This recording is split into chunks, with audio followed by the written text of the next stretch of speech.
Welcome to another edition of Lab Matters. I'm your host, Paul Roberts. I'm an editor at threatpost.com and security evangelist here at Kaspersky Lab. We're here with Dmitry Bestuzhev. Dmitry is the manager for the global research and analysis team and for Kaspersky Latin America. And he's here to talk to us today about the cyber black market, what cyber criminals are doing on the black market, how they're making money, what tools they're using, and generally what changes we've seen in the last year on the black market. Dmitry, welcome. Thank you very much, Paul. And basically we have a really huge increase of different kind of Trojans which are dedicated to steal any kind of information, especially one family of Trojans which called as Trojan Spy.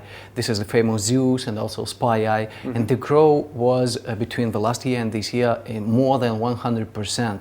Wow. That means the criminals do really want your money, your information, your identity, just everything. So Trojans are programs that get onto your machine. They're a kind of spyware, and that they provide access to your machine, and they also will monitor what you're doing. How is these kind of spy version of Trojans different from previous types of programs of that family that we've identified? You know, this is let's say like a kind of optimized malware. On the one hand, this is because it's completely hidden. It's not almost possible to detect it. It doesn't freeze your machine. It doesn't make it slow. On the other hand, it's really powerful to steal your information by making screenshots, by catching everything you type and all that stuff. So it's like a kind of high-tech malware in comparison with the past. What kind of information is it interested in? Well, basically, credit cards, of course, your online bank account, but not only this kind of information. Now the criminals, they are also interested in your social network account and your email. They also, for example, for coming for Russia or to any other place they want to go, we need to present the documents for a visa.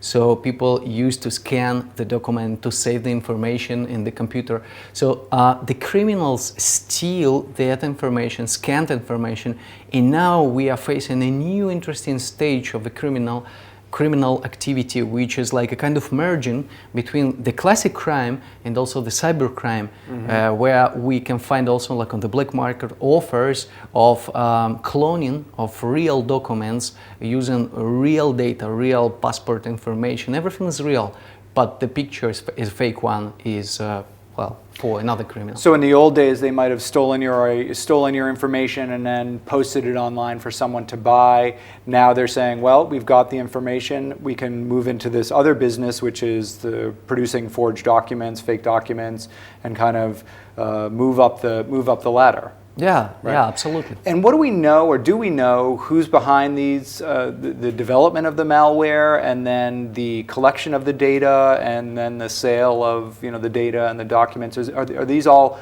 one criminal organization, or are these sort of cottage industries? Well, actually, there are several groups around the world operating in this way, but most sophisticated malware is produced in the Russian-speaking countries. Maybe some country in former some Soviet republics, right? Yeah. So, and also many criminals, of course, live in that countries, and I would say that as the most powerful cyber criminals live in Russian-speaking countries. And are they doing? Is it one-stop shopping? Are they doing everything from the malware creation to the distribution of the malware, the collection of the data? They're involved in all aspects of it? Actually, the black market evolved really much. Now we have like a really good structure in terms of kind of offers, and many gangs, they just focus on something specific. Right. Some gangs just produce malware, another one can sell it, and the others, they can exploit it. So it's like a kind of market where you can get anything you want, and there is a specific person, a specific group of people who's behind that. So if you're not a particularly sophisticated criminal, but you want access to the stolen data to do some other type of crime, is that available online? Is it easy to get? Yeah, absolutely. Only one thing you need in order to reach it, to get it, is money. If you have money, you can get anything you want.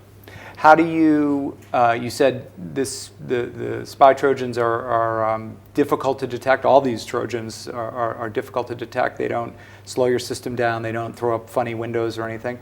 How do you notice, or how do you detect if they might be on your system? How do you remove them? How do you prevent from getting infected? Well, actually, here it's we see also like another interesting situation. No all antiviruses today have the same quality. Only really top antiviruses can provide different kind of heuristics which are able to detect on the early stages malicious code, also to remove it. Unfortunately, more than half of all modern antiviruses, I mean like most popular antiviruses, can't do this job. Mm-hmm. Just even if they can detect something, maybe can't remove or just don't detect at all. Mm-hmm. And how you mentioned it's easy for you to buy information, stolen information online. For folks who are interested in becoming cyber criminals, you have research that shows that that's gotten easier than ever also to set up an illegal criminal online business. How so? It's quite easy. All you need is to know places where to go and to sign up. And also you have to count with some money. How much money? The study, our Kaspersky study, says it's around, maybe like an average, around $6,000. And what would that be buying? What would you be buying with that? Like a really sophisticated malware, a builder for malware. You can build your own malicious packages every day. Like SpyEye or Zeus. You can buy bulletproof hosting. You can buy also like AV scan in the cloud with the latest engines. This would be to test your malware, make sure that the AV engines can't detect it. Yeah. You see, like a customer right now has just one engine, right, but the criminals say all engines and in the cloud with the latest updates and so on. Right. Okay. So I guess big question is, what do we do about it? How do we, just like the police crack down on the mafia in the countries where that operates. How do you do it with online criminals who are operating across national boundaries? Actually, that is a really good question. We can cut them the oxygen, but the point is to use a proper security solution, a really good one, and also to get educated. If people are educated, if they know how to proceed, if they know how to prevent the infection, and of course not to pay the criminals nada, we'll just cut them the oxygen and we will reduce the number of attacks. So basically the message is it doesn't only depend on the antivirus industry companies, but also on the customers. The customers also can do much on this. Okay, so if you get infected, if they're holding your data hostage, don't pay them. Don't pay them. Don't pay them, okay. Contact the police. Yes. Okay. Dmitry, thank you so much for coming in. I really appreciate it. Thank you. Thank you, Paul. This has been another episode of Lab Matters with your host. I'm your host, Paul, and stay tuned for more episodes coming up. If you are interested in viewing any of the Lab Matters episodes online, you can do so at youtube.com/securelist. Go online and check them out. We look forward to seeing you again on Lab Matters.